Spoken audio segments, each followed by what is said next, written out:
Malakas ang buhos ng ulan at lamig ng gabi pero nasa kalsada pa rin si Loralie. Dala-dala ang mga anak niya sa sinapupunan habang tumatakbo. Nagtago siya agad sa madilim na eskinita upang hindi siya agad mahanap ng mga pulis. Pigil ang hininga niyang sinilip ang 5 pulis na nakasunod sa kanya kanina pa at kahit masakit na ang kanyang hita kakatakbo. Wala siyang planong sumuko. Ilang buwan na siyang pinaghahanap ng mga pulis dahil sa kasalanang hindi niya inaasahang magpapabago sa kanyang buhay. Nang malaman niyang buntis siya, agad siyang lumipat at humanap ng lugar kung saan walang makakakilala sa kanya. Pero dahil naging waitress siya sa isang kilalang restaurant, hindi niya akalain na kilala pala siya ng may-ari at pinsan ito ng isa sa mga pulis na kilala rin siya. Hinipo ni Loralie ang kanyang lumalaking tiyan nang humilab ito. Nananakit na ang tiyan ni Loralie habang dahan-dahan siyang umusod papasok sa mas madilim na parte ng eskinita. Kailangan niyang makahanap ng mas ligtas na lugar. Alam niyang hindi na magtatagal at manganganak na siya. Halos matapilok na siya sa sobrang pagod. Pero patuloy siyang naglakad, desperadong makalayo sa mga pulis na hinahabol siya. Sa kalayuan, natanaw niyang isang abandonadong kubo. Bagamat sira-sira na ito at mukhang matagal nang iniwan, wala na siyang pakialam. Kailangan lang niyang magtago. Sumilip siya saglit at nang makitang walang tao, mabilis siyang pumasok. Nanginginig si Loralie sa lamig, sa sakit, sa takot. Pero wala siyang ibang magawa kundi umupo sa sulok ng kubo. Habang unti-unti niyang hinubad ang basang damit, naramdaman niya na parang may pumipihit sa kanyang tiyan. Lumuhod siya sa sahig na gawa sa lumang kahoy. At kahit nanginginig, sinimulan niyang itulak ang mga anak niya palabas sa mundo. Isa-isa, tahimik na isinilang ni Loralie ang 3 sanggol sa loob ng kubo. Hindi siya sumigaw, hindi siya umiyak. Pigil na pigil niya ang bawat hininga. Nag-aalalang baka marinig siya ng mga pulis o sino mang malapit. Pagod na siya, pero tinipon niya ang natitirang lakas para balutin ang mga sanggol sa manipis na tela na dala niya. 3. Hindi niya akalaing 3 ang magiging anak niya.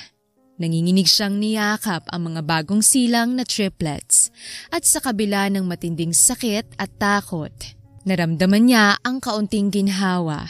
Sandali niyang nakalimutan ang panganib sa labas. Nakatutok ang isip sa mga munting buhay na nasa kanyang bisig. Walang makakakuha sa inyo. Bulong niya habang hinalikan ang bawat isa sa kanila. Kahit anong mangyari, ipagtatanggol ko kayo. Lumipas ang 6 na taon at ang 3 triplets ni Loralie na sina Ryan, Roman at Raid ay lumaking malilikot pero mababait na mga bata. Sa kabila ng hirap ng buhay, napalaki silang masayahin at may malasakit sa isa't isa. Ang maliit na kubo na minsan nilang pinagtaguan ay naging mas maayos salamat sa sipag ni Loralie na nagtatrabaho bilang pizza delivery para itaguyod ang mga anak niya. "O mga anak, alis na ako Magbehave kayo," sabi ni Loralie habang pilit isinusuksok ang pizza box sa bag. "Yes, Mama!" Sabay na sagot ng 3. Pero sa mukha pa lang nila, halatang may kalokohan na namang iniisip. "Huwag niyo nang uulitin yung ginawa niyo kahapon bili ni Loralie habang naglalagay ng helmet. "Bakit niyo pa pinuno ng tubig ang sapatos ko? Akala ko basa sa ulan." Kasi po Mama, akala namin mag-grow ka rin ng gills like a fish." "Oo nga Ma, sabi ni Kuya Ryan, kapag basa laging paa, magiging superhero ka." "Superhero? Tapos ako na namang maglilinis ng kalat niyo Lahat na lang, pahirap niyo sa akin." Nagkatinginan ang tatlo at sabay sabing, Sorry po, Mama!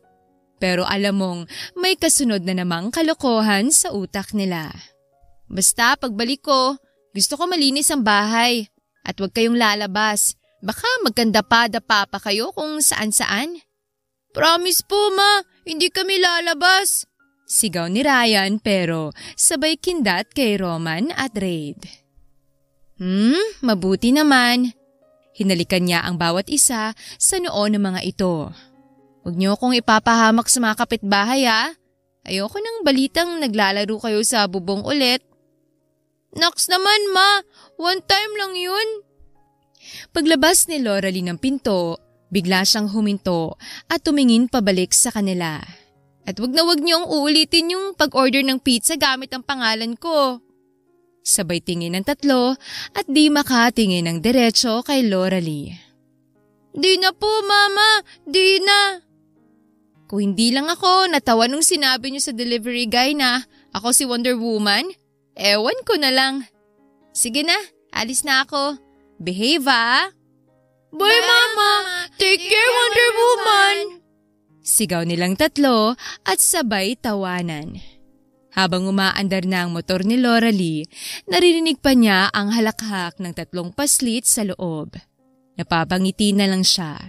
Kahit malilikot at puno ng kalokohan ang mga anak niya, alam niyang mababait ang mga ito. Pagkaalis ni Loralie, sabay-sabay na nagkatinginan ang magkakapatid. Oh, anong plano natin? Tanong ni Ryan habang nakangisi. Halatang may iniisip na kalokohan. Tago-taguan tayo ulit sa bubong. Excited na sigaw ni Raid. Hindi pwede. Biglang sabi ni Roman habang nagbubuklat ng libro na kinuha mula sa kanilang maliit na estante. Magbabasa muna ako. Dami kong gustong matapos dito. Tss, nerd. Walang kwenta yung libro. Samahan mo kami. Hindi ito walang kwenta. Alam mo ba, dito sa libro, natutunan kong tungkol sa iba't ibang lugar. Gusto ko matuto pa para kapag nag-aral na tayo sa school, hindi tayo mapag-iwanan. Napahinto si Ryan at Raid na walang kalokohan sa mukha nila.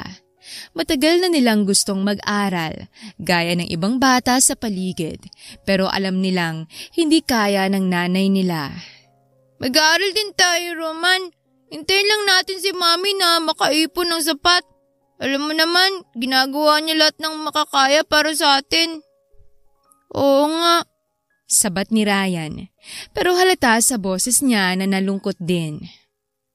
Kahit di tayo makapag-school ngayon, natututo naman tayo dito sa bahay, di ba?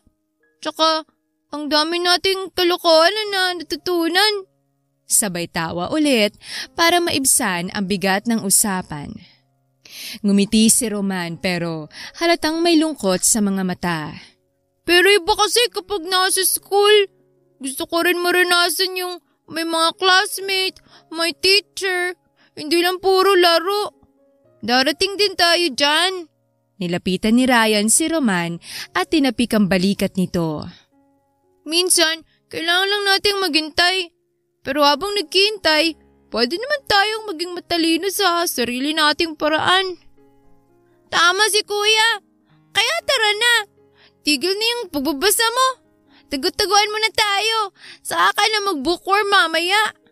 Napangiti si Roman, kahit pa natatawa sa tawag sa kanya.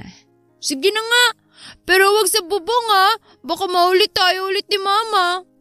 Sabay-sabay silang tumayo at nagtakbuhan palabas ng bahay. Sa kabila ng mga pangarap nila, alam nilang ang masayang pagsasama nilang magkakapatid ay sapat na muna sa ngayon. Darating din ang araw na makakapag-aral sila at sa ngayon, mag-e-enjoy muna sila sa kung anong meron sila. Pagkatapos ng tagu-taguan, napagod na ang triplets kaya napaupo sila sa sahig ng maliit nilang sala. Grabeng init! Reklamo ni Raid habang pinupunasan ng pawis. Gutom na ako! Wala bang snacks dyan? Wala na! Ubus na yung binili ni Mami kahapon.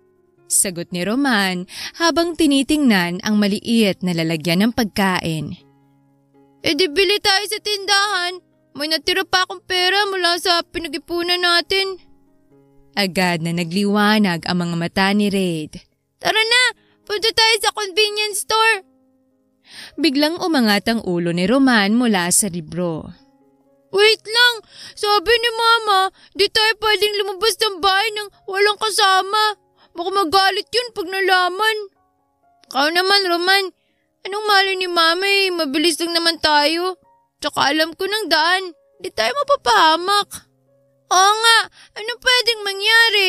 Bibili lang naman tayo ng snacks. Hindi na tayo babies. Nagdadalawang isip si Roman, pero sa huli, napilit din siya ng kambal. Sige na nga, pero mabilis lang tayo Baka may makakita sa atin. Lumabas na sila ng bahay. Naglakad ng mabilis papunta sa malapit na convenience store. Pagdating nila sa tindahan, sabik na agad tumakbo si Ryan at Raid sa shelves ng mga chips. Habang si Roman naman ay naghanap ng instant noodles na puno agad ang kanilang mga kamay ng snacks. Ang dami natin Sana kasya yung pera natin. Habang naglalakad papunta sa counter, napansin ni Roman ang sales lady na masama ang tingin sa kanila. Inilihis niya ang tingin. Iniisip na baka nag-aalala lang dahil sila'y mga bata. Nang mailagay na nila ang mga snacks sa counter, biglang lumapit ang cashier at tiningnan sila mula ulo hanggang paa. Kayo Anong ginagawa niyo dito? Tanong ng cashier habang nakataas ang kilay. Bibili lang po ng snacks. Sagot ni Roman ng maayos. Pero nagdududa ang tingin ng sales lady. Sigurado ba kayo? Dito ba kayo sa area na to nagpuntay? Ang daming snatcher at shoplifter dito. Baka kayo isa sa kanila, Hindi po, may pera kami, Ipinakita niya ang pera nila, pero halatang hindi kumbinsido ang cashier. Bago pa man sila makapagpaliwanag, biglang may dumating na pulis na nakabantay sa labas.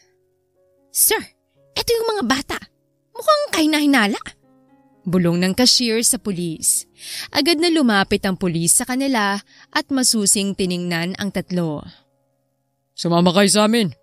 Seryosong sabi ng pulis at hinawakan si Raid sa braso. Oh! Sabay-sabay na reaksyon ng magkakapatid. Nagulat si Roman at nagtatakang tanong. Bakit po kuya? Bumibili lang po kami ng pagkain. May report na maraming batang snatcher dito sa area. Hindi namin kayo kilala. Kaya sumama na kayo sa presinto. Pero hindi po kami nagnakaw. May pera kami Walang paliwanag na makalusot.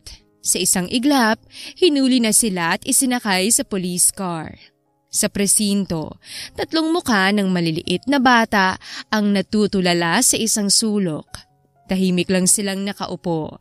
Hindi makapaniwalang nangyari ito sa kanila. Si Ryan na karaniwang palaban, ngayon ay tila natatakot na. Si Raid naman ay patuloy na nagpupunas ng luha. Samantalang si Roman na kahit pilit na kalmado ay halatang aligaga na rin. Paano to? Galit na galit si Mama for sure. Wala tayong kasalanan. Pero paano na pag nalaman niya? Bakit ito ginawa Bata pa lang kayo, magnanakaw na kayo. Anong sasabihin ng magulang nyo? Tanong ng isang pulis. Pero kuya, hindi nga po kami nagnakaw. May pera kami para bumili ng snacks. Wala po kaming masamang ginawa. Alam ko yung mga ganyang drama. Di nyo ako maloloko. Uso yung ganyang modus ngayon. 3 kayo. Tatakbo tapos mag-aagaw ng snacks. Wala kayong kawala. Tahimik lang si Raid at Roman pero si Ryan ay tahimik na nagpipigil ng inis. Kuya, sabi nga namin, hindi kami magnanakaw. Bumibili lang kami. Napangisi ang pulis. Ganun ba? Di bakit kayo tinuro ng cashier? Malamang totoo yun. Biglang nagsalita si Raid. Hindi na rin mapigilan ang sarili. Kuya, baka po kasi mukha lang kaming malikot. Pero hindi ibig sabihin, nagnanakaw na kami. May pera nga kami, di ba? Bakit kami magnanakaw?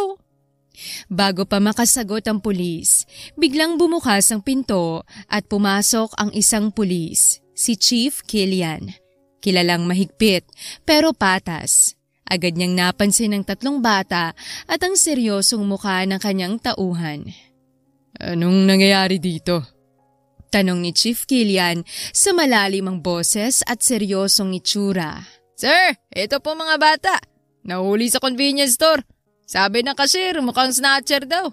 Kaya dinampot namin. Ha? Napakunot noo si Chief Killian. Lumapit sa kanila at tiningnan ang 3 magkakapatid. Mga bata, ano bang ginawa nyo? Si Roman ang unang sumagot. Sir, bumibili lang po kami ng snacks. Pero akala nung cashier, nagnanakaw kami. Hindi po totoo yun. Tahimik na tumingin si Killian sa kanila. Tapos lumingon sa pulis. Sinisiguro mo ba na tamang hinala mo? Opo, sir. Malamang snatcher nga po yan. Kitang-kita naman sa area natin. Baka po kasama ng mga batang grupong nagnanakaw dito sa lugar.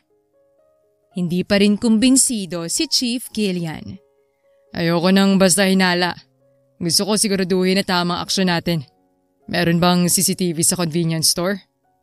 Napalunok ang pulis. Halatang hindi niya naisip ito. Meron po sir. Pero hindi na po namin na-check agad. Then let's check it now. Ayoko na mamaling bintang. Siguraduhin natin na may basehan ang mga aksyon natin. Sumunod ang pulis, habang ang magkakapatid ay tahimik na umaasa na malilinis ang pangalan nila. Pagdating nila sa convenience store, hinarap agad ni Chief Killian ang cashier na nagturo sa triplets. Ikaw bang nagsabing nagnakaw tong mga batang to? Opo, sir. Kasi po, maraming batang snatcher sa lugar. Akala ko sila yun. Akala? Tanong ni Killian at kita ang pagkadismaya sa muka. Tiningnan mo ba sila ng mabuti bago ka ng bintang? Hindi po masyado. Buksan mo CCTV. Tingnan natin kung ano talagang nangyari. Utos ni Killian. Habang ang pulis na kasama nila ay napatingin sa ibang direksyon na halatang nahihiya. Paglabas ng CCTV footage, makikitang maayos na naglalakad ang triplets papunta sa counter. May hawak na mga snacks at naghihintay na bayaran. Walang kahit anong senyales na nagnanakaw sila. Napakamot ng ulong cashier habang pinapanood ito. Ito bang tinutukoy mong snatcher? Tanong ni Killian at kitang frustration sa boses niya. Mukhang nagkamali ako, sir. Pasensya na po. Akala ko lang. Huwag kang bastang mag-akusa kung wala kang basehan. Kung hindi tayo sigurado, pwede tayong makasira ng buhay ng iba, lalo na ng mga inosenteng bata. Tahimik lang ang cashier. Hindi na nagsalita pa at halatang nahihiya. Si Killian naman ay humarap sa triplets. Pasensya na kayo mga bata. Hindi kayo dapat natakot ng ganito. Babawiin namin ang kaso. Nagkatinginan ng triplets at lahat sila ay parang nabunutan ng tinig. Salamat po, sir. Sabi ni Roman. Basta sa susunod, huwag kayong basta mag-iiwan ng ganitong klaseng sitwasyon. At kayong mga polis, siguraduhin niyong may sapat kayong ebidensya bago kumilos. Dagdag ni Killian, sabay lingon sa kanyang tauhan. Pagkatapos ng usapan, pinalaya na ang triplets at ibinalik sa convenience store para kunin ang mga snacks na gusto nilang bilhin. Lumabas sila na masaya, kahit na medyo pagod at nabigla pa rin sa nangyari. Tama si Mama. Bulong ni Roman habang naglalakad sila pa uwi. Huwag talaga tayong lalabas ng walang kasama. Hirap na nga tayo. Baka mapahamak pa ulit.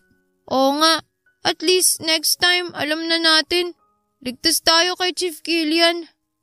Tama, pero ang importante, may pagkain na tayo.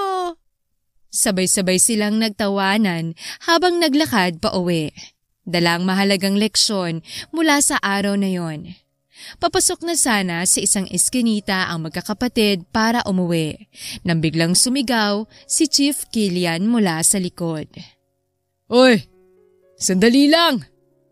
Tawag niya habang mabilis na lumapit sa kanila. Napahinto ang tatlo. Sabay-sabay na lumingon at nagtatakang nagkatinginan. Saan ba kayo nakatira? Tanong ni Killian. Nakakunot noong ngunit nakangiti ng konti. Ang bata nyo pa para maglakad-lakad mag-isa dito. Hindi ba kayo pinagbawalan ng mga magulang nyo? Napaikot tingin si Roman. Halatang nag-aalangan pero sumagot pa rin ng maayos. Diyan lang po kami sa malapit, sir. Sinabi nga po ni Mama na huwag kaming lalabas ng walang kasama. Pero nagutom po kami. Kaya lumabas kami para bumili ng snacks. Nga po, Chief. Sorry po kung napagkamalan kami kanina. Talagang gutom lang talaga kami. Teka, mga batang gutom? Hindi nyo ba alam na delikado sa lugar na to? Tanong ni Killian, pero halatang hindi siya galit. Napansin niyang parang napaka-relax ng pakiramdam niya habang kausap ang mga batang ito, na para bang may kung anong koneksyon kahit ngayon lang sila nagkita. Dapat sinamahan kayo ng mga magulang nyo. Kasi po, busy si Mami sa trabaho. Kaya kami na lang po minsan nang lumalabas para bumili ng pagkain. Pero promise po, susunod na kami sa sinabi nyo. Sa bagay. Naiintindihan ko. Pero baka pwedeng matanong, sino nga bang nanay nyo? Nagkatinginan ang magkakapatid. Parang may maliit na lihim na hindi nila agad masabi. Pero bago pa makasagot si Roman, sumabat na si Raid. Si Mami po. Ayaw niyang napag-uusapan siya masyado. Basta, mabait po siya. Pero stricto minsan. Napatigil si Killian. Halatang nahihiwagaan sa sagot. Pero bago pa niya masundan ang tanong, biglang nagsalita si Ryan. Chief, gusto po namin magpasalamat sa inyo kanina. Bibili po sana kami ng ice cream para sa inyo. Kaso, di po sapat yung pera namin. Natawa si Killian, pero pilit niyang pinigilan. Ice cream? Para sa akin? Nako, hindi na kailangan yan mga bata. Trabaho ko lang yun. Pero hindi nagpapigil si Raid. Hawak-hawak ang maliit niyang pitaka. Kahit na, Chief, nakatulong po kayo sa amin. Gusto po namin magpasalamat. Tara po, treat namin kayo. Napakamot sa ulo si Killian. Hindi makatanggi sa mga ngiti at pilit na pagpupursige ng tatlo. Sige na nga, pero huwag kayong gumastos para sa akin. Ako na lang bibili ng ice cream para sa ating lahat. Naglakad sila patungong maliit na parke kung saan nagtitinda ang paboritong dirty ice cream vendor ng mga bata. Agad na kumaripa si Ryan papunta sa sorbetero habang si Raid at Roman ay tumatawa habang naglalakad kasama si Killian. Manong, 3 sorbetes po, yung may ubit mangga. Sigaw ni Raid. Agad namang sumunod si Ryan at Roman. Ang sarap naman ito, Chief. Makikita mo, mas masarap pa to kaysa sa mamahal na ice cream sa tindahan. Nakangiti si Killian habang tinitingnan ang triplets na parang hindi pagod sa kakatawa at kakulitan. Eto Manong, magkano lahat? Tanong ni Killian habang iniaabot ang kamay sa bulsa. 30 lang bawat isa. Sabi ng sorbetero habang nag-aabot ng cones ng ice cream. Agad na naghalungkat ng pera si Raid mula sa pitaka niya pero biglang napakunot noo. Ay, teka! Kulang palang pera ko. Naku, pati tayo nito. Natawa si Killian. Halatang nahihirapang pigilin ang tawa sa mga batang ito. Akala ko ba treat niyo ako? Pasensya na po, Chief. Sabi ni Ryan habang namumula sa kahihiyan. Nagkamali ako ng bilang ng pera. Kasi po, bumili din kami ng snacks kanina. Napapailing si Killian pero natatawa pa rin. Ay nako, mga bata kayo. Sige na nga, ako na lang magbabayad. 30 lang naman bawat isa, 'di ba? Hindi nyo kailangang gastusin lahat ng pera nyo. Yay! Sigaw ni Raid, sabay kuha ng ice cream at agad na dinilaan. Salamat po, Chief! Next time, promise, kami na talagang taya. Nagtawanan ng magkakapatid habang nag-uusap-usap sa park. Kasama si Killian na tila nakalimutan ang kanyang pagiging mahigpit na pulis. Chief, bakit parang hindi kayo masyadong strict? Tanong ni Ryan, sabay dila sa ice cream niya. Parang cool niyo po kasi. Napatawa si Killian, sabay kagat ng sorbetes. Nako, hindi ako laging cool ha. Pero minsan, hindi masamang mag-relax kasamang mga mababait na bata katulad nyo. Para po kayong kwento sa TV na mabait na pulis na tumutulong sa mga bata. Nagulat si Killian sa sinabi ni Roman, pero ngumiti siya. Sa bagay. Baka nga. Pero wag na kayong mag-alala. Basta't mag-iingat kayo palagi, lalo na sa labas. Nagtawanan ulit sila habang nagpatuloy sa pagkain ng ice cream, hanggang sa hindi na nila namalayang gumagabi na. Nang matapos na ang pagkain ng ice cream nila, tumayo na si Killian at tinapik ang tatlo sa balikat. Sige mga bata, uwi na kayo. Baka hanapin na kayo ng nanay nyo. Opo, Chief. Salamat po sa ice cream. Salamat din po.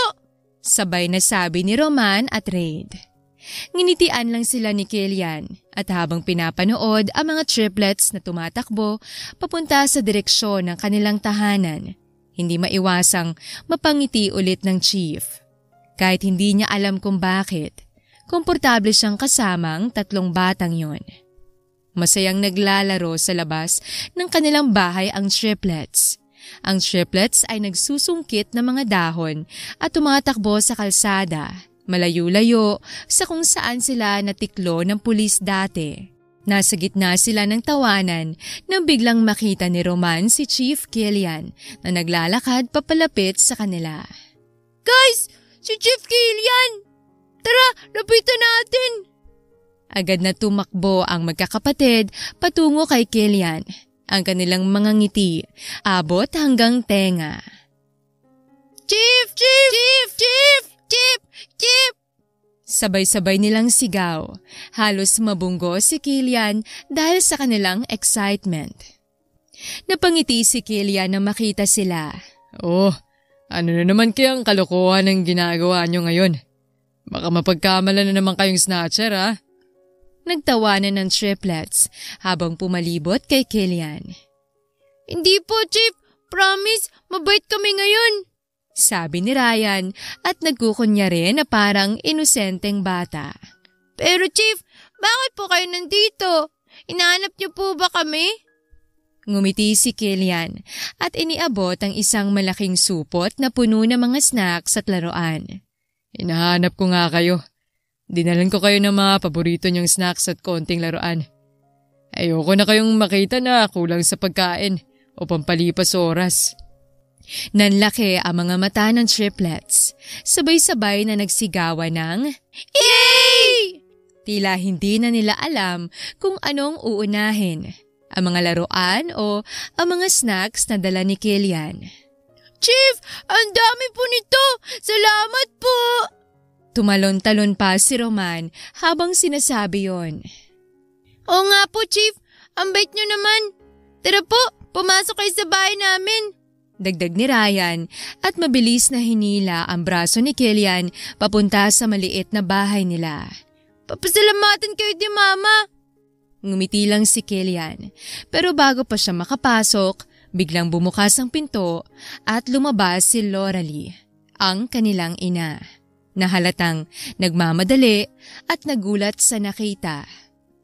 Tumigil siya sa harap ng mga anak at agad na pumwesto sa pagitan nila at ni Killian.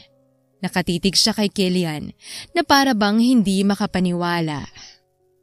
Killian? Bulong ni Loralie. Halatang kinabahan. Hawak-hawak niya mga anak, pinoprotektahan mula sa tila banta. Anong ginagawa mo dito? Natigilan si Killian para bang hindi makapaniwala sa nakikita. Loralie. Malambot ang boses niya, tila nagulat din. Hindi niya inaasahan na ang hinahanap-hanap niyang kaibigan ay nasa harap na niya ngayon, kasamang 3 batang ito. Ikaw palang nanay nila? Napatigil si Loralie. Mabilis na tiningnan ng triplets na masayang naglalaro pa rin. Oo, ako nga. Bakit ka nandito? Hindi agad nakasagot si Killian. Sa totoo lang, hindi niya alam kung paano sisimulan ang usapan. Hindi niya alam na si Loralie pala ang ina ng mga batang nakasama niya nitong mga nakaraang araw. At higit sa lahat, hindi niya inaasahan na makita si Loralie sa ganitong sitwasyon. Lalo pat alam niyang may kasong hinaharap ito. Ngunit kahit alam niyang wanted si Loralie, hindi niya magawang maniwala na may kasalanan ito. Hinahanap kita, Loralie. Matagal na kitang hinahanap. Alam mo bang gusto kitang makita ulit? Nagkatinginan si Loralie at Killian, ngunit ang kanyang mga mata ay punong-puno ng kaba at takot. Killian, hindi dapat. Dapat kang umalis. Ngayon na, hindi ka dapat nandito. Huwag mo naman akong paalisin ng ganito, Loralie. Hindi ko alam na nandito ka. At hindi ko rin alam na may mga anak ka na. Bago pa makasagot si Loralie, hinila ni Ryan ang damit niya at nagtanong. Ma, bakit mo po pinapaalis si Chief? Mabait naman po siya oh. Dinalan pa kami ng pagkain at laruan. Napaigtad si Loralie sa bayuko para haplusin ang ulo ng anak. Anak, hindi pwede. Kailangan niyang umalis. Nagpipigil si Killian ng emosyon, pero halatang nasasaktan. Loralie, bakit ka ganito? Matagal na kitang kaibigan at alam kong may nangyari. Pero hindi ako nandito para hulihin ka. Napatigil si Loralie sa sinabi ni Killian. Alam niyang wala pang solidong ebidensya laban sa kanya, pero hindi siya pwedeng magpakampante. Lumapit siya kay Killian, tahimik pero mariing nagbilin. Umalis ka na. Kung gusto mo kong tulungan, gawin mo yan sa paraang hindi ka mapapahamak. Hindi mo alam ang sitwasyon ko ngayon.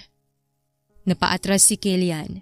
Halatang nahihirapang intindihin ang mga nangyayari. Gusto niyang magtanong, gusto niyang malaman ang buong katotohanan. Pero sa loob-loob niya, ayaw niyang pilitin si Loralie na magsalita. Loralie, bakit hindi mo sinabi sa akin? Alam mo naman na nandito lang ako, diba? Hindi makasagot si Loralie. Tila naguguluhan din sa kanyang nararamdaman. Pero bago pa magtagal ang usapan, bigla niyang hinila ang mga anak papasok sa loob ng bahay. Please, umalis ka na. Huwag na natin tong palakihin. Ayoko ng gulo. Hindi ako kriminal. Pero hindi rin kita pwedeng isama sa sitwasyong to.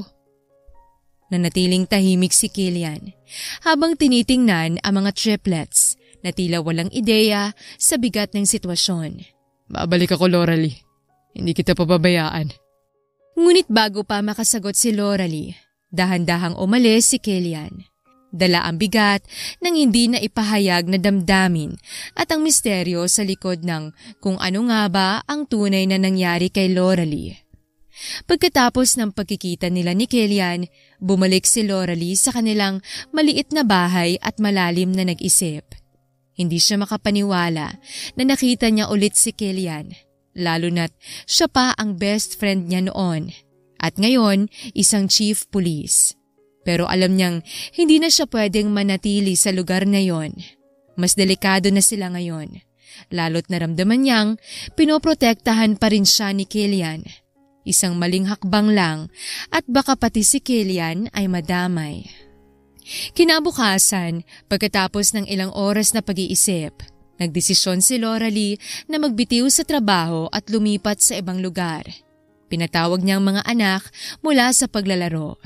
Mga anak, kailangan nating umalis dito. Panimula ni Loralie habang nakatitig sa 3 triplets na nakatingin lang sa kanya. Hindi na tayo pwedeng manatili dito. Kailangan nating lumipat sa ibang lugar. Agad na nagsalita si Ryan na tila ayaw sumang-ayon. Bakit ma? Ang siyasiya na namin dito. At si Chief Killian, gusto pa naming makita ulit. Hindi pwede. Delikado na rito. Hindi mo naintindihan ang sitwasyon natin. Kailangan nating lumayo para maging ligtas. Pero mas lalong nangulit si Ryan. Mama, si Chief naman, di ba sabi niya, tutulungan niya tayo? Bakit hindi na lang natin siya hingan ng tulong? Doon na hindi nakapagpigil si Loralie at medyo napalakas ang boses. Hindi niyo naintindihan! Hindi lahat ng tao pwedeng pagkatiwalaan. Kahit si Killian. Kailangan nating umalis! Natigilan ng triplets sa sinabi ng ina at si Roman, ang pinakasensitibo sa 3, ay nagsimulang umiyak.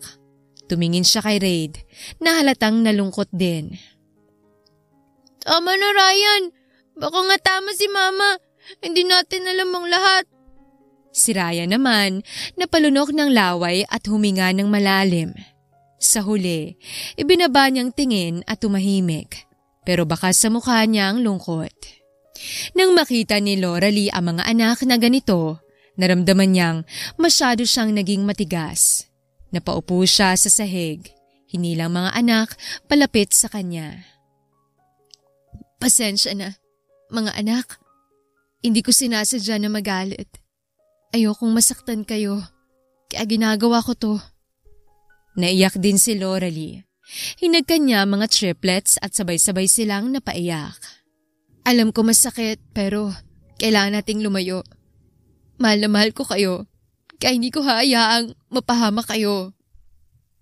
Samantala, sa isang lihim na pulong sa opisina ng isang mataas na opisyal ng pulisya, isang general na kilalang malapit sa sindikato ang tahimik na nag-uusap sa telepono. Siya si General Santiago, isa sa mga utak sa likod ng mga iligal na operasyon na nakatago sa loob ng pulisya. Kausap niya sa kabilang linya ang isang sindikato na pinuno na sabik nang malaman kung nasaan na si Loralie. General, ano na? Nahanap niyo na ba si Loralie? Tanong ng boses sa kabilang linya. Wala pa rin kaming lead. Sagot ni Santiago at halatang iritado. Pero huwag ka mag-alala. Wala siyang tatakasan. Kailangan ko lang mag-ingat sa bawat galaw ko. Bakit naman kailangan mo mag-ingat, General?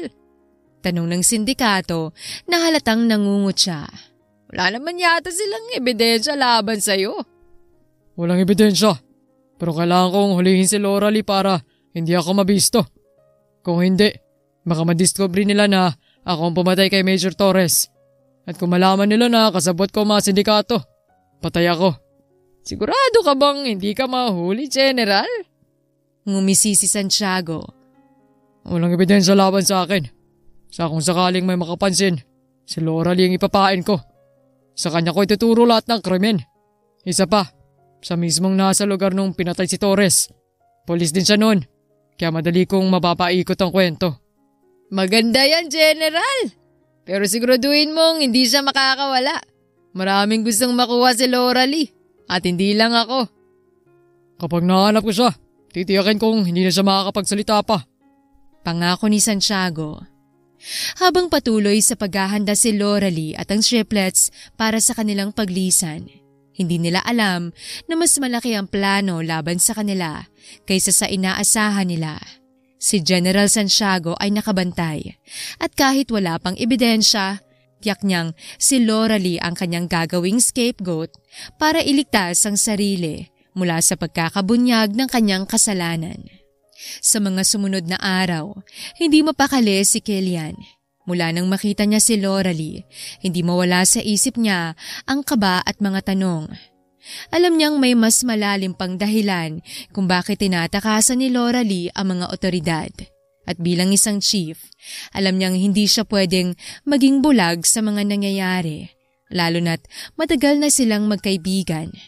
Alam din niya na kailangang maging maingat dahil ang nasasangkot dito ay ang mismong General Santiago ang mataas na opisyal na masyadong malapit sa kanilang operasyon.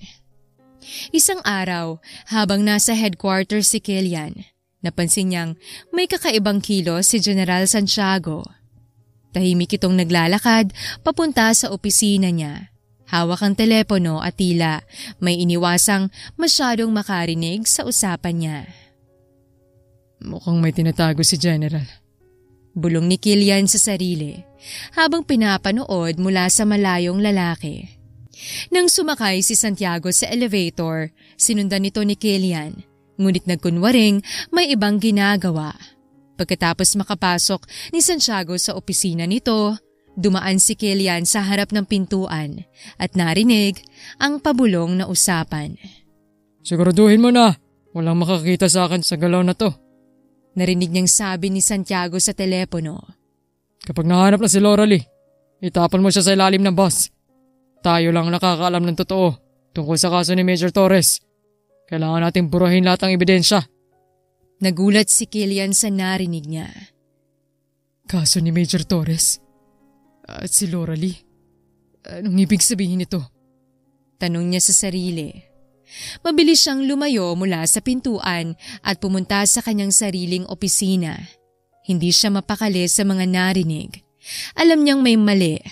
At kung totoo nga ang hinala niya, maaring si General Santiago ang may kinalaman sa krimen na ibinibintang kay Loralie. Nagdesisyon si Killian na mag-imbestiga. Alam niyang mapanganib pero hindi siya papayag na ang kanyang kaibigan na si Loralie ay mapahamak dahil sa kasalanang hindi naman niya ginawa. Pasimpleng pumasok si Killian sa opisina ni General Santiago habang wala ito. Mabilis niyang kinapa ang mga drawer at mga dokumento. Sa isang sulok ng mesa, may nakita siyang maliit na envelope na mukhang hindi sinasadyang naiwan. Nang buksan niya ito, tumambad sa kanya ang isang set ng mga dokumento, mga report tungkol sa pagkamatay ni Major Torres. Anong ginagawa ng mga papeles na to sa opisina ni Santiago? Bulong ni Killian habang patuloy na nagbabasa. Habang pinagpapatuloy niya ang pagbasa, mas lalong lumilinaw sa kanya ang mga detalye. Nakita niya sa mga report na may isang testigo na nagtuturo kay Loralie bilang isa sa mga naroroon noong pinatay si Torres. Ngunit nang basahin niya ng mabuti ang mga statement, napansin niyang may mga detalye na hindi tugma. Isa pang dokumentong nakuha niya, isang hidden transcript ng interrogation ng testigo. Walang makita sa mukha ng pumatay kay Major Torres. Pero bakit biglang tinuro si Loralie? Bulong ni Killian. Patuloy siyang naghahanap hanggang sa makarating siya sa isang video file na nakasave sa computer ni General Santiago. Agad niyang binuksan ang file. Sa CCTV footage na yon, kitang-kita si Major Torres na naglalakad palabas ng isang gusali kasama si General Santiago. Maya-maya, isang putok ng baril ang narinig at bumagsak si Torres sa lupa. Sa video, si Santiago ang humawak ng baril at mabilis na tumakbo palayo. Nakita rin ni Killian na tila sinasadya nitong kalimutan ng baril na pinangyarihan ng krimen. Ang parehong baril na ibinintang kay Loralie. Nanlaki ang mga mata ni Killian. Si Santiago palang pumatay kay Torres. Hindi siya makapaniwala. Napagtanto niyang si General Santiago ang mastermind sa lahat ng ito. Ginamit niya ang pagkatao ni Loralie para maitago ang sarili niyang krimen. At ngayon, gusto niyang ipitin si Loralie para masiguradong hindi mabubunyag ang totoo. Matapos makalabas sa opisina, agad na pumunta si Killian sa isang ligtas na lugar kung saan pwede niyang pag-aralan pa ng mabuti ang mga ebidensya. Hindi na siya nagpatumpik-tumpik. Kailangan niyang gumawa ng plano para protektahan si Loralie. Alam niyang delikadong sitwasyon at oras na malaman ni Santiago na may alam na siya, tiyak na siya naman ang isusunod. Habang naglalakad palabas ng building, alam niyang isang malaking responsibilidad ang nasa balikat niya. Hindi lang siya kailangang magtago ng sikreto, Kailangan niyang gumawa ng hakbang para tuluyan ng malinis ang pangalan ni Loralie at mahuli si General Santiago sa kanyang mga krimen. Sa kabilang banda, isang miyembro ng sindikato ang nag-uulat kay General Santiago. Nakaupo si Santiago sa kanyang opisina, hawak ang telepono, habang ang kanyang tauhan ay nagmamadaling magsalita. Sir, nakita na namin si Loralie. Sabi ng boses sa kabilang linya, halatang sabik na makuha ang atensyon ng general. Agad na naningkit ang mga mata ni Santiago. Saan? At sino ang kasama niya? Nasa isang lumang bahay siya, malapit sa kalsada, papuntang palengke. May kasama siyang 3 bata, mukhang mga anak niya. Napakunot ang noo ni Santiago. Mga anak? Hindi ko alam na may mga anak siya. Ngunit sa isip niya, mas naging madali ang kanyang plano. Kung may mga anak si Loralie, tsak na gagawin niyang lahat para protektahan ang mga ito. Isang matinding ngiti ang umusbong sa kanyang mga labi. Perfect! Hulihin niyo mga bata. Utos ni Santiago. Gamitin niyo sila para pilitin si Loralie na lumabas ng lunggaan niya. Siguraduhin niyong hindi siya makakatakas. Kapag nakuha niyo mga bata, siguradong susunod yun. Ilang oras pagkatapos, tahimik na naglalaro ang triplets sa harap ng kanilang bahay. Masaya at walang kamalay-malay sa paparating na panganib. Ngunit habang naglalaro sila, napansin ni Ryan ang isang itim na van na dahan-dahang tumigil malapit sa kanila. Teka, ano yun? Tanong ni Ryan habang nakatitig sa sasakyan. Napalapit si Raid at Roman sa kanya nang marinig ito. Bigla, bumukas ang pinto ng van at ilang kalalakihang armado ang lumabas. Agad silang kumilos papunta sa triplets. Tumakbo na kayo! Sigaw ni Roman, pero hindi pa man sila nakakalayo, mabilis silang napalibutan ng mga kalalakihan. Tinangkang lumaban ang triplets, ngunit masyadong marami ang sindikato. Bitawan niyo kami! Sigaw ni Ryan habang sinisipang isang lalaki sa binti. Si Raid ay pumiglas sa hawak ng isa pang tauhan at sinuntok ito, pero agad siyang nahawakan sa likod. Kailangan nating tumakbo! Sigaw ni Roman, ngunit bago pa man siya makatakbo, nahawakan na siya ng isang sindikato sa balikat at pinuwersa sa lupa.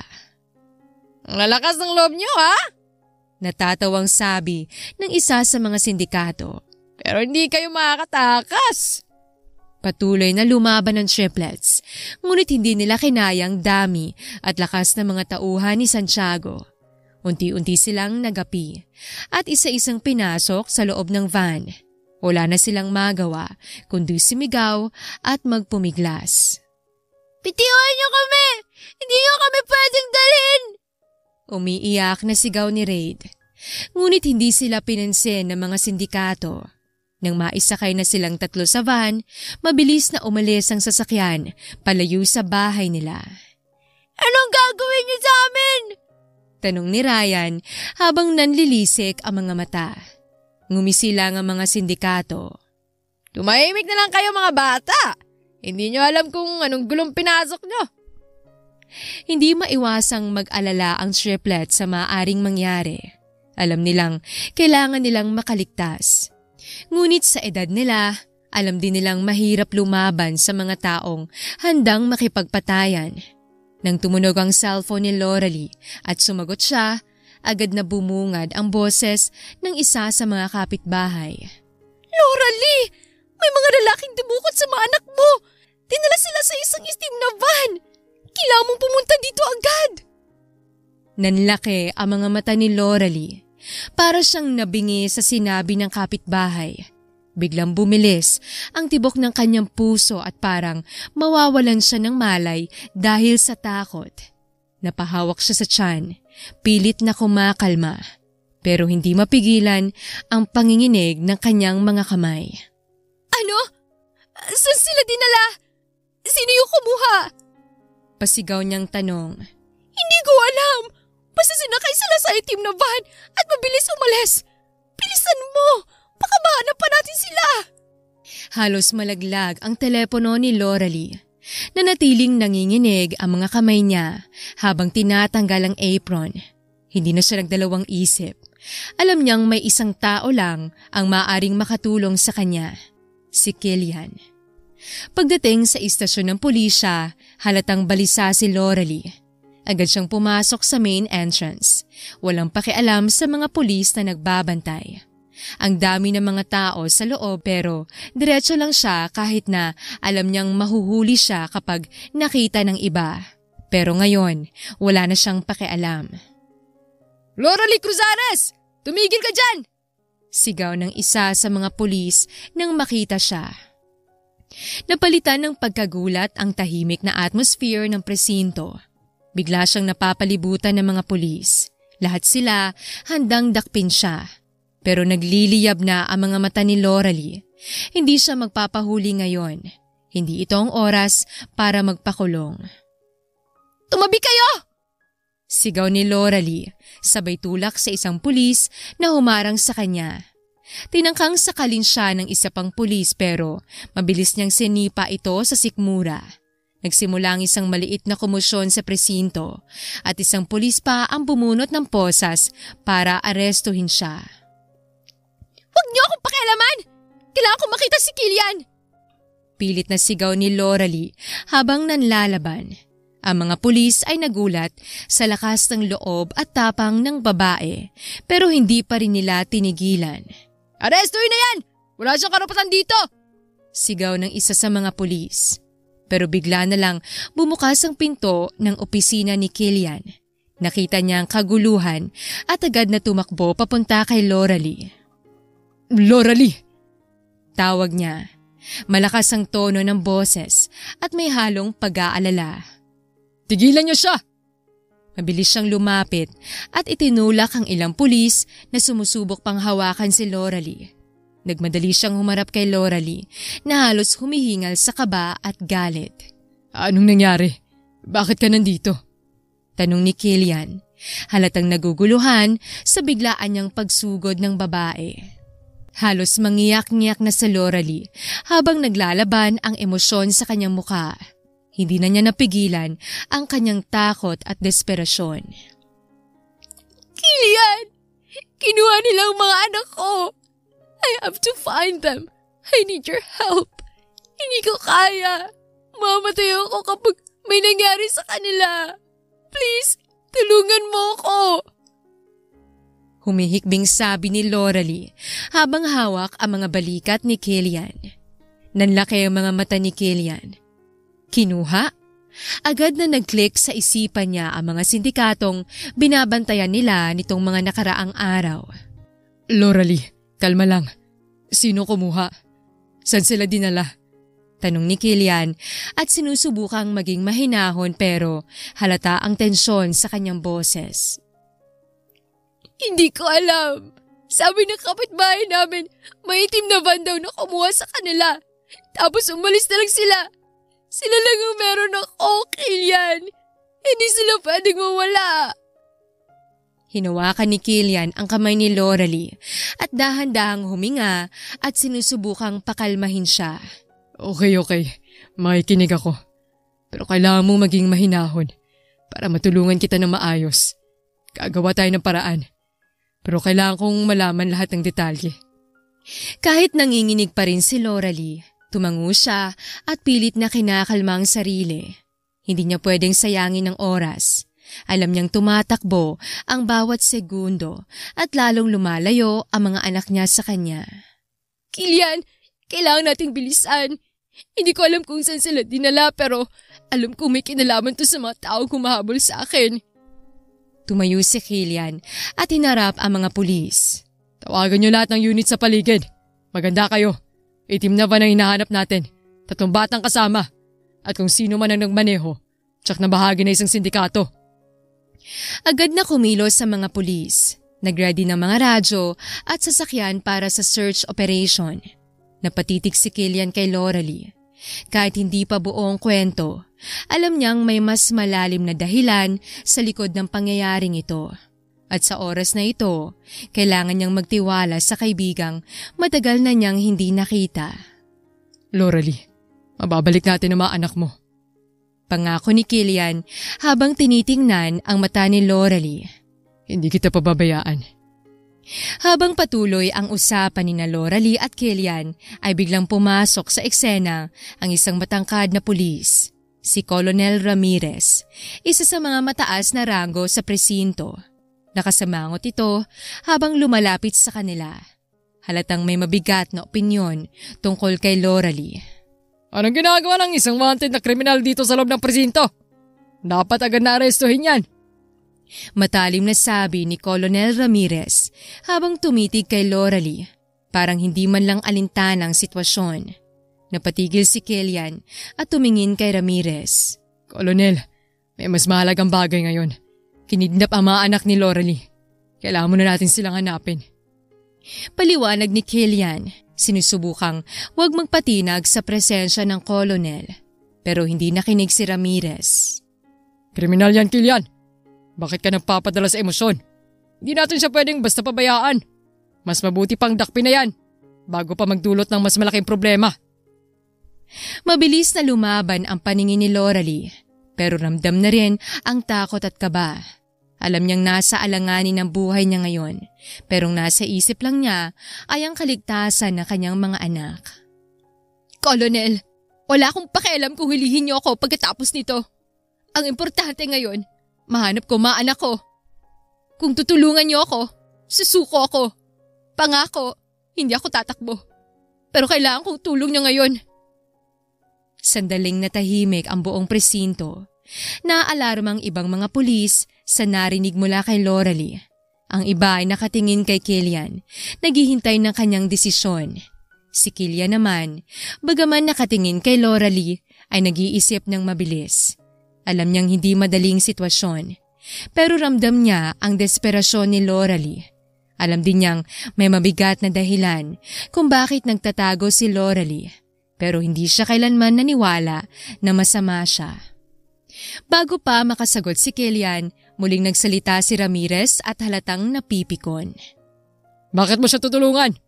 Lahat ng ebidensya laban sa kanya.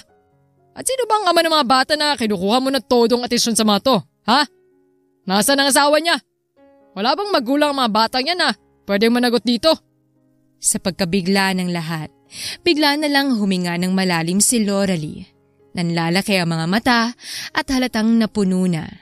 Nagtagpo ang tingin nila ni Killian bago siya humarap kay Ramirez. Ano bang gusto mong malaman, ha? Sige, gusto mo ng sagot? Sige! Huminga ng malalim si Loralie, halatang pinag-iisipan ang sasabihin. Ang ama ng mga anak ko ay si Killian! Natigilan si Killian. Parang hindi niya na-process agad ang narinig. Nanlaki ang kanyang mga mata at bumigat ang kanyang dibdib. Ano? Halos pabulong niyang tanong. Gulat na gulat sa sinabi ni Loralie. Si Ramirez naman ay nagulat din sa sagot, pero nanatiling may halong duda ang muka. Anong klase kalokohan yan? Si Killian ang ama ng mga batang yan? Hindi ba masyadong convenient? Hindi alam ng lahat na may malalim na ugnayan ang dalawa maliban sa pagiging magkaibigan. Dahil wala namang mali siya ang pagiging close nila, kaya nakakagulat na marinig na nagkaanak sila. Matagal nang may gusto si Killian kay Loralie noon at dahil sa gabing lasing sila, hindi na nakayanan ng dalawa ang bugso ng kanilang damdamin. Gusto mang panagutan ni Killian ang babae, si Loralie mismo ang hindi gusto dahil mas importante sa kanila ang relasyon nila bilang magkaibigan. Kahit na alam niya sa sariling nahuhulog na rin siya sa lalaki. Hindi ko na kailangang magpaliwanag sa'yo. Ang mahalaga ngayon ay ang mga anak ko. Gawin na kung anong gusto nyo pagkatapos nito. Pero bigyan nyo ako ng oras para iligtas sila. Hindi ko sila kayang mawala, Colonel. Nakatitig lang si Killian kay Loralie. Halatang hindi pa rin siya makapaniwala sa sinabi nito. Ngunit sa kabila ng pagkabigla, alam niyang kailangan niyang maging matatag para kay Loralie at sa mga bata. Ngayon, higit kailanman, kailangan siyang maniwala sa kanya dahil alam niyang may malaking porsyentong maanakan niya ito kahit isang beses lang itong nangyari. Matapos ang ilang sandali ng katahimikan, dahan-dahang huminga si Killian upang maging malinaw ang kanyang isipan. Colonel Ramirez, alam ko maraming tanong, pero pakiusap. Bigyan niyo kami ng pagkakataon para iligtas sa mga bata. Kung totoo man ang sinabi ni Loralie, hindi ba lalo nating dapat silang protektahan? Bagamat nagdududa, tila napilitan si Ramirez na bumalik sa kanyang opisina na nagiiwan ng tensyon sa hangin. Pagkatapos ng ilang sandali, hinawakan ni Killian ang braso ni Loralie. Loralie, kailangan natin pag-usapan to. Pero hindi ngayon. Ang importante, makuha natin ang mga anak mo. Nandito ako. Tutulungan kita. Tumango si Loralie. Bumabalik ang kanyang lakas sa harap ng pangako ni Killian. Alam niyang mapanganib ang bawat minuto na lumilipas. Pero sa tulong ni Killian, may pag-asa pa. Nagsimula ang operasyon sa ilalim ng matinding tensyon. Alam ni Killian na nasa peligro ang mga bata, kaya't mabilis siyang kumilos kasama si Loralie at isang piling grupo ng mga tauhan mula sa presinto, mga pulis na mapagkakatiwalaan niya. Kasama nilang ilang miyembro ng SWAT team, ngunit sa loob-loob ni Killian, alam niyang hindi siya maaring magtiwala sa lahat. Lalo na't may mga mataas na opisyal sa likod ng sindikatong tinutugis nila. Si Loralie naman ay hindi mapakali habang nasa sasakyan, hawak ang kanyang baril. Determinado siyang mabawi ang mga anak niya. Kahit pa magbuwis siya ng buhay, ang bawat segundo ay parang 1 taon sa kanya at ang bawat tibok ng puso niya ay puno ng kaba. Alam niyang oras na para itama ang mga maling paratang laban sa kanya. Alam mo bang pwedeng mas lalong lumala to kung magpadalos-dalos tayo? Sabi ni Killian habang patuloy na binabagtas nila ang madilim na kalsada. Tumango si Loralie pero halata sa kanyang muka na handa siyang gawin ang lahat. Wala akong pakialam kung ano pang mangyari. Basta't mailigtas ko lang ang mga anak ko. Pero salamat. Salamat sa pagtitiwala mo sa akin. Kahit ano pang mangyari, hindi ko kayang pabayaan ka. Hindi ko hayaang mawala ang mga anak mo. O ikaw. Seryosong tono ni Killian habang binibigyan siya ng mabilis na tingin mula sa driver's seat. Napatingin si Loralie kay Killian. Alam mo bang, hindi ko in-expect na tutulungan mo ako ng ganito. Pero kailangan ko talaga ng tulong mo ngayon. Hindi ko kayang harapin to ng mag-isa. Hinilot ni Killian ang kanyang sentido. Alam kong komplikado tong sitwasyon natin. Lalo na ngayon na nalaman kong ako palang ama ng mga anak mo. Pero may oras para pag-usapan yan pagkatapos ng lahat ng to. Tahimik na tumango si Loralie. Hindi ko sinasadya na itago sa'yo, pero… Alam ko. Mabilis na putol ni Killian. Hindi na mahalaga yun ngayon. Ang mahalaga, ligtas sa mga bata. Pero Loralie, kapag tapos na ang lahat ng to, kailangan nating ayusin to. Tayong dalawa. Napalunok si Loralie. Hindi sigurado kung paano haharapin ang usapan tungkol sa kanila. Pero ngayon, may mas malaking bagay na dapat unahin. Nagpatuloy ang tahimik na biyahe hanggang sa makarating sila sa isang abandonadong warehouse sa labas ng syudad kung saan iniulat na dinala ang mga bata. Mula sa labas, mukhang tahimik, pero alam nilang hindi ito basta-bastang lugar. Nakakabahala ang madilim at malagim na atmosphere sa paligid. Ang ingay ng tubig na tumutulo mula sa mga sirang tubo at ang bigat ng malamig na hangin. Nagbigay ng senyales si Killian sa kanyang mga tauhan. Be on your guard. Malaking sindikatong pinapasok natin. Loralie, sumunod ka lang sa akin. Huwag kang magkakamaling pumasok na mag-isa. Tumango si Loralie, pero halatang hindi siya makapaghintay na sumugod. Naglakad sila ng tahimik papunta sa gusali at sumilip si Killian sa bintana. Sinisiguradong walang patibong. Ilang mga taong nasa loob at kitang-kita nila mula sa malayo ang triplets. Nakagapos at takot na takot.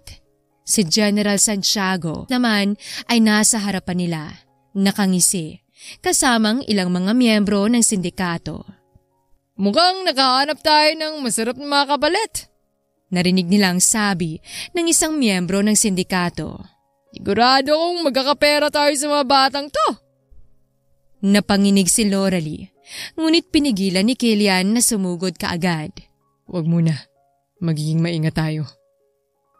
Nagbigay siya ng senya sa mga kasama at sinimulan ang pag-atake. Bigla na lang nagkaroon ng kaguluhan sa loob.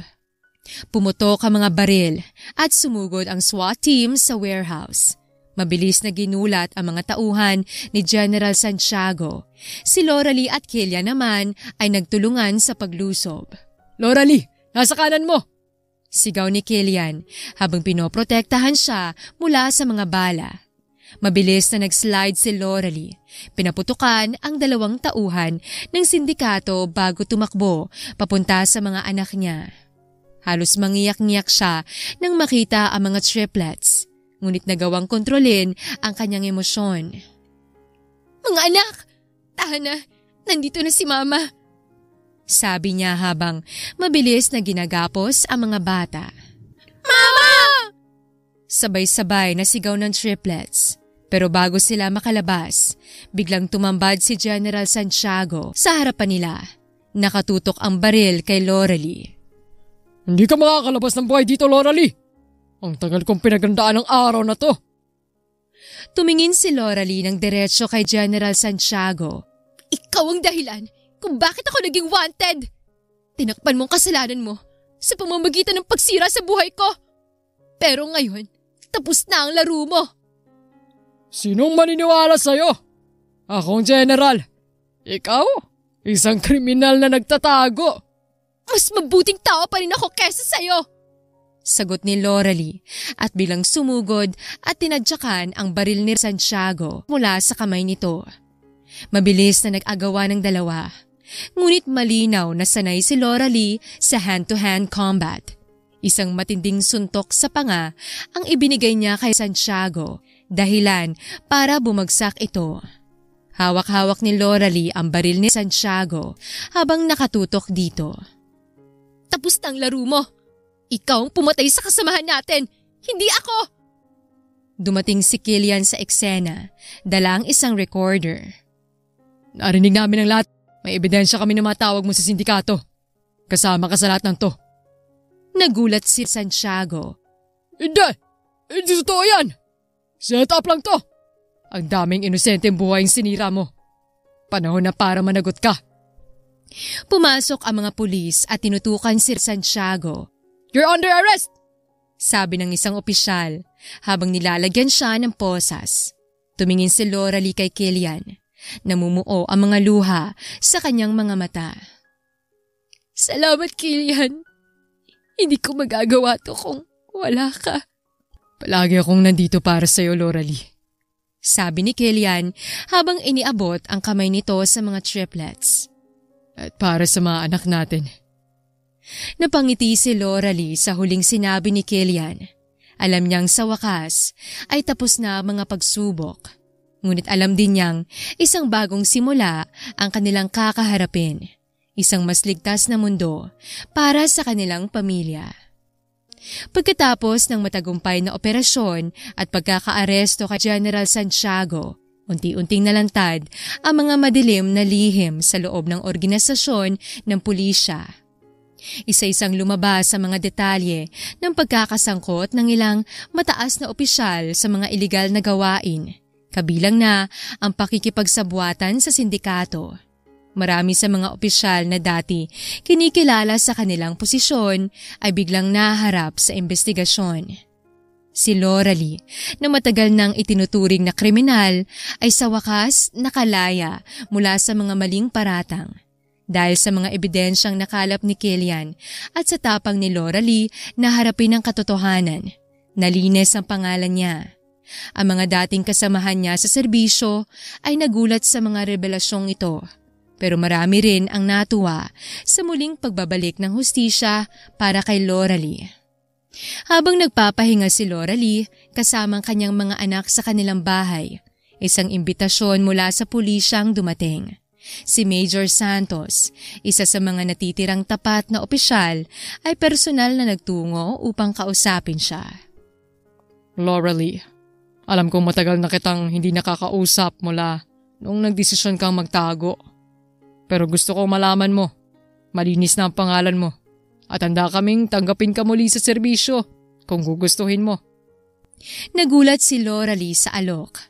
Hindi niya akalain na muli siyang bibigyan ng pagkakataon na maglingkod bilang pulis. Ngunit alam niyang marami nang nagbago sa buhay niya at ang mga anak niya ang unang dapat niyang isipin. Major, hindi ko inakalang muli akong tatanggapin. Pero marami na rin akong pinagdaanan at hindi ko na alam kung babalik pa ako sa dati. Tumango si Major Santos. Hindi kita pipilitin, Loralie. Pero tandaan mo, may lugar ka pa rin sa amin. Kahit kailan mo gustong bumalik, palagi kang welcome. Matapos ang pag-alis ni Major Santos, nagpa siya si Loralie na magpahinga at pag-isipan ng alok. Ngunit bago pa man siya makapag-isip ng husto, dumating si Killian upang makipag-usap. Loralie, pwede ba tayong mag-usap tungkol sa mga bata? Medyo natigilan si Loralie. Ngunit alam niyang darating ang puntong ito. Mula noong inamin niya sa pulisya na si Killian ang ama ng mga triplets, hindi pa nila napag-uusapan ng masinsinan ang tungkol dito. Sige, mag-usap tayo, sabi ni Loralie habang naupo sa isang bangko sa labas ng kanilang bahay. Tahimik na nagtagpo ang kanilang mga mata. Pareho nilang alam na seryosong pag-uusapan nila. Alam ko, medyo nashock ako nung sinabi mong ako ang ama ng mga bata. Panimula ni Killian. At aamin ako, hindi ko to inaasahan. Pero gusto kong malaman mo, Loralie, na hindi ako tatalikod sa responsibilidad ko bilang ama nila. Tumingin ng diretso si Loralie kay Killian. Hindi kita pinilit noon. Hindi ko inisip na kailangan mo akong tulungan. Lumaki ako na sanay sa hirap at kaya kong itaguyod ang mga anak ko ng mag-isa. Ginawa kong lahat para protektahan sila at wala akong ibang inasahan kundi ang sarili ko. Kaya kung gusto mong magbigay ng suporta, tatanggapin ko. Pero hindi ko iisipin na obligasyon mo yan. Sanay na akong magtrabaho para sa kanila at kaya kong itaguyod ang mga anak ko kahit wala ka. Alam ko yan, Loralie. Pero gusto kong maging parte ng buhay nila. Ng buhay niyo. Gusto kong maging ama sa kanila. Hindi lang sa pangalan, kundi sa bawat aspeto ng buhay nila. Napakagatlabi si Loralie. Sinusubukang pigilan ng emosyon. Hindi niya inaasahan na sasabihin ito ni Killian, lalo na't sanay na siyang lumaban mag-isa. Pero alam niyang hindi niya kayang itanggi na malaki ang maitutulong nito sa mga anak nila. Hindi ko alam kung anong sasabihin ko, Killian. Pero nagpapasalamat ako sa lahat ng ginawa mo, sa lahat ng tulong mo. Hindi lang sa mga anak natin, kundi pati na rin sa akin. Bahagyang nangilid ang luha ni Loralie nang sinabi yon. Ngumiti si Killian at iniabot ang kamay para hawakan ang kamay ni Loralie. Nandito lang ako. Huwag ka mag-alala. Hindi kita pababayaan. Hindi ko pababayaan ang mga anak natin. Tahimik silang naupo habang pinagmamasdan ang mga batang naglalaro sa malapit. Alam nilang marami pa silang kailangang harapin sa hinaharap, pero alam din nilang mas matibay na sila ngayon. Hindi lang bilang mga individual, kundi bilang isang pamilya. Samantala, sa loob ng police station, patuloy ang pag-usad ng investigasyon laban sa mga kasabwat ni General Ramirez. Isa-isa nang nahuhuli ang mga kasangkot at marami ang nagbigay ng kanilang testimonya laban sa dating mga opisyal na naging bahagi ng sindikato. Muling nabuhay ang integridad ng pulisya at sa tulong ni Killian at Loralie, muling naibalik ang hustisya sa sistema.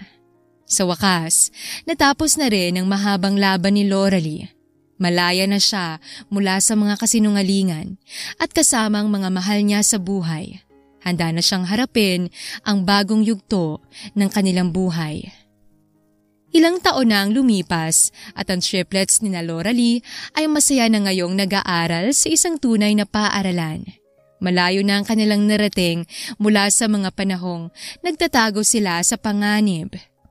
Ngayon, normal na buhay na ang tinatahak nila, kasama si Killian na mas naging malapit na sa kanila. Sinundo ni Killian ang mga bata mula sa kanilang eskwelahan. Habang sila'y naglalakad papunta sa sasakyan, tahimik ang mga triplets na hindi karaniwan. Alam niyang may kung anong pinaplanong mga ito. Papa, may tatanong kami. Sabi ni Roman, ang isa sa triplets habang hinihimas ang baba na parang nag-iisip ng malalim. Sige, ano yun? Tanong ni Killian habang inaayos ang seatbelt ng mga bata. Crush mo ba si Mama? Diretsong tanong ni Ryan, ang isa pang triplets, sabay hagik-hik. Nagulat si Killian at muntik nang mabitawan ang seatbelt. Ano? Bakit niyo naman naitanong yan? Nagkatinginan ang tatlong magkakapatid at sabay-sabay nang umiti na para bang may alam silang hindi alam ni Killian. Kasi masyado ka-obvious pa. Kapag nandyan si Mommy, parang di ka mapakali. Tapos lagi kang nandyan para tulungan siya, kahit nga sa mga maliliit na bagay. Tapos nakikita ka pa naming nakatitig sa kanya. Oo nga, alam namin yan kasi ganyan na ganyan kasi si Raid sa crush niya. Nanunukso niyang sambit na kinalaki ng mata ni Raid at sinuntok sa brasong kambal. Oy, wala akong crush no? Depensa ni Raid. Ano na pa? Meron no? Kaibigan ko lang mami niyo. Agad na sagot ni Killian kahit na kinakabahan sa pagiging observant ng mga anak niya. Pero hindi siya tinantanan ng mga bata. Totoo ba yan? Kasi kami, gusto namin na kayo ni Mama. Ang cool, di ba? Kung kayo na? Saad ni Raid. Tumawa si Killian at hindi alam kung anong isasagot. Paano niyo naman naisip yan? Kasi bagay kayo. Sabat ni Ryan. Tsaka pa, kita namin na mahal mo siya. Kaya kami, susuportahan ka namin. Tapos kaming bala sa diskarte. Napatitig si Killian sa rearview mirror at nakita niyang seryoso ang mga bata sa sinasabi nila. Nakangiti sila, mukhang may plano na. Pagdating nila sa bahay, sinabi ng triplets kay Killian na may espesyal silang plano. Pa, may naisip kami. Kailangan mong magdala ng bulaklak para kay Mama. Pero hindi yung ordinaryong bulaklak. Naguguluhan si Killian pero sinundan niya ang plano ng triplets. Anong klaseng bulaklak? Bukay na pera! Sabay-sabay na sigaw ng mga bata. Bukay na pera! Mama laging nagsasabi na kailangan natin ng pera. Tsaka uso yan ngayon. Siguradong matutuwa siya kapag nakita niya. Nagulat si Killian sa ideya pero wala na rin siyang magawa. Tumatawa na lang siya habang tinutulungan siya ng triplets na buuin ang bouquet na puro papel na perang laman. Hindi man ito tradisyonal, alam niyang ito'y isang espesyal na paraan para mapangiti si Loralie. Kinabukasan, nang dumating si Killian sa bahay ni Loralie, dala-dala niya ang bouquet ng pera. Nakita siya agad ni Loralie at nagtaka kung anong dala niya. Ano yan, Killian? Tanong ni Loralie. Lumapit si Killian at inabot ang bouquet. Eto, ang bouquet para sa'yo. Pero hindi akong nag-isip nito. Yung mga anak natin ang may ideya. Napatigil si Loralie at tiningnan ang hawak niya. Napangiti siya nang makita ang mga pera na tinupi at inayos na parang bulaklak. Bouquet na pera? Natatawang tanong ni Loralie. Hindi mapigilan ang sarili na mapahagik-hik. Anong klaseng regalo to? Nahihiyang ngumiti si Killian. Halatang namumula ang muka. Sabi kasi ng triplets, mas praktikal daw ito kasi. Alam nilang mahilig ka sa pera. Lalo pang natawa si Loralie at hindi na napigilan ng sarili. Grabe kayo! Pero, oo nga, tama sila. Hindi mo ako mabibili ng totoong bulaklak. Pero, ng pera? Sigurado kikiligin ako. Napatingin si Killian sa kanya na medyo nahihiya pero natutuwa rin na napatawa niya si Loralie. So, gusto mo to? Bakit hindi? Salamat sa effort, Killian. Pero alam mo, hindi mo na kailangang magbigay ng pera para mapangiti ako. Simple lang ako. Basta nandyan kayo ng mga anak ko, masaya na ako. Mabuti naman. Pero, seryoso Loralie. Gusto kong malaman mo, kahit anong mangyari. Kahit na ganitong setup natin, wala akong planong iwan kayo. Kontento na ako.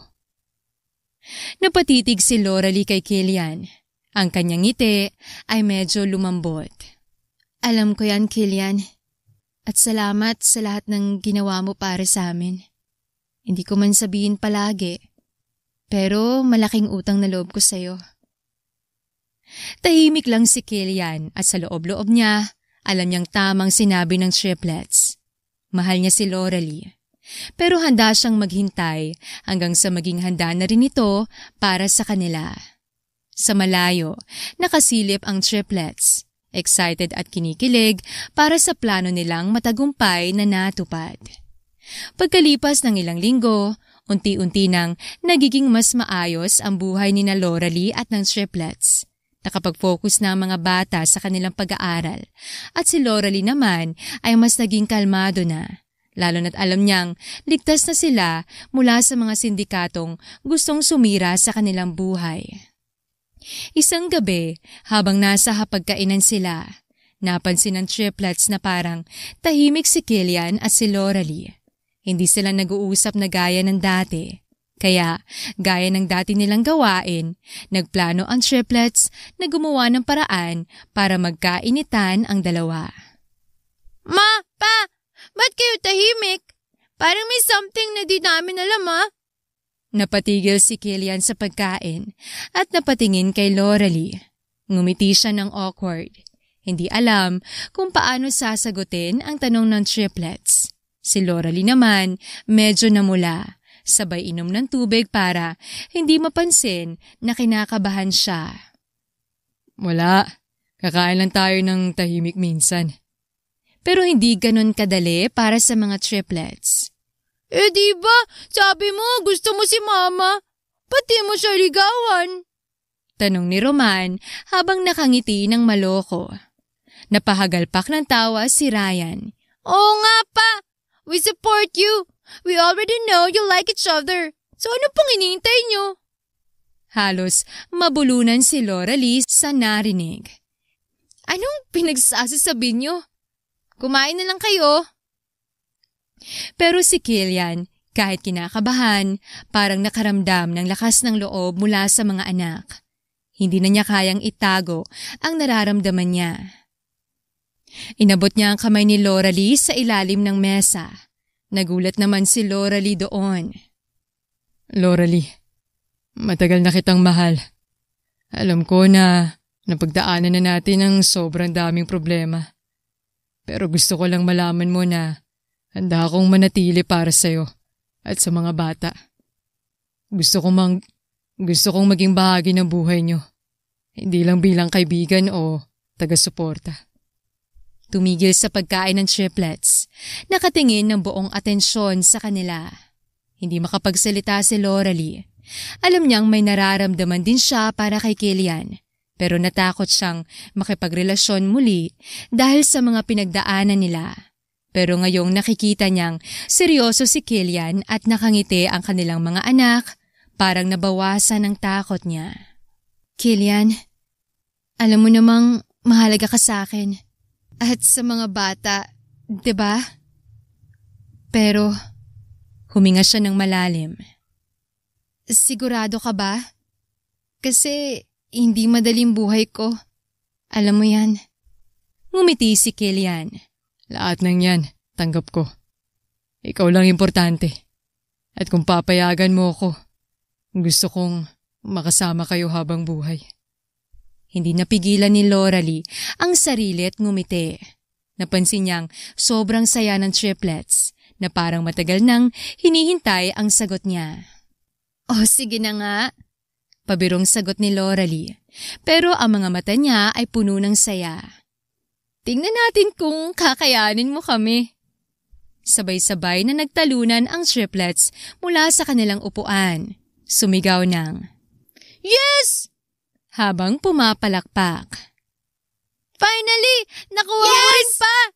Tawa ni Ryan habang nakayakap kay Kellyanne. Oo nga! We know you could do it! Dagdag ni Roman. Ano kaya? Wedding na next? Biro ni Raid. Napahagalpak ng tawa si Loralie habang yakap-yakap ang mga anak. Relax lang kayo. Ang dami niyong alam. Ngunit sa kaloob-looban niya, alam ni Loralie na tama ang nararamdaman ng mga triplets. Ang buhay nila ay nagbago na ng tuluyan. Hindi lang siya nakaligtas sa lahat ng panganib. Nahanap din